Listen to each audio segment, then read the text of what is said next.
I'm Alan Thornton and I'm an artist. I'm Steve Waddingham and I'm the company historian for Aston Martin.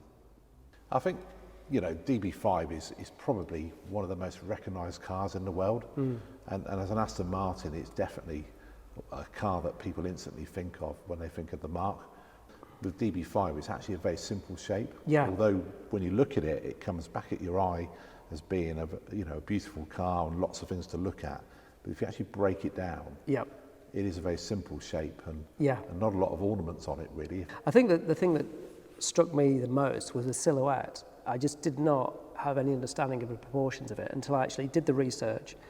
And then you look at the side profile and I think it's more beautiful than I expected. But just the proportions are just incredible, really. I always start with a bit of research on a car. I mean, so far I haven't shot anything that I'm not familiar with in some way. But every time I come to a new car, there's things I see that I don't expect to have seen, and it's exactly the same with the DB5. So I use quite specialist studios. In this case, it was Calvert Studios, not far from here actually. What I love about the process is it's sort of reminiscent of what the cars are about, mechanical things, the way they're made, the way they're sort of basically bits of metal formed into something else. They're quite simple things. And the half-tone process is the same thing. It's a simple process of different sizes of dots. But what that gives us is the ability to use different colours working against each dot individually to sort of help create this feeling of depth to the print. And the way the light hits all these different elements helps to create the depth. Yeah. This process as well, I mean, it's been sort of being used more artistically for a long time. I mean, it really took off in the 60s. With the likes of Andy Warhol using halftone, and it's just a beautiful process. It's something, I mean, the best way I can describe it, it's mechanical. I think it's a very mechanical process that becomes something quite beautiful in its own right. And I've always sort of floated around the periphery of cars, like in my sort of, when I was a photographer in the commercial world, but now coming at it from a sort of slightly more artistic perspective, using the halftone, diving back into the history of pop art, diving back into the history of cars. They all come from such a similar period. Yeah. So this particular piece is printed on Somerset satin paper.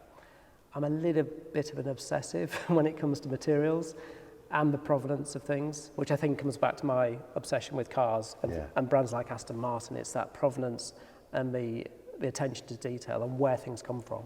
So Alan, how did you capture the metallic paint in the way that you have? Because it's a very strange colour, silver birch. It's a very gentle metallic, but somehow you've got that into the artwork. A lot of inks we use are metallic or pearlescent finishes, which again just totally ties into the subject matter with the car. We really are taking the essence of the car and the finishes of the car, but into a two-dimensional print.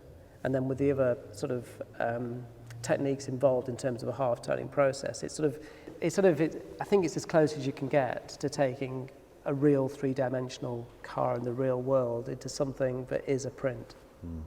As well as the conventional screen printing with inks, this process allows us to gild real metal leaf as well. And so there's another print I can show you later actually, because we've been working on Valkyrie as well. And in that case, we've created one-off prints. One is 24 karat gold detailing, and the other is platinum leafing. Wow. So it just adds a whole different level of finish, luxury. Yeah. So a conventional photograph, millions of colours, lots of different things going on.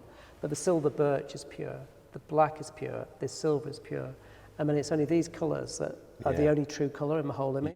I think where Aston Martin is right at this moment is an incredibly interesting time, and we got Valkyrie back in the studio a few months ago, and we've been working on that print, which has been a real pleasure actually, because it's only when photographing with cars and really dialing into it and seeing how the light plays on them and seeing the proportions, seeing how they're made, seeing the materials, there's just so much going on. And Valkyrie is an absolute work of art. I mean, it's just astonishing. It's one of the most amazing cars I've ever seen, to be honest.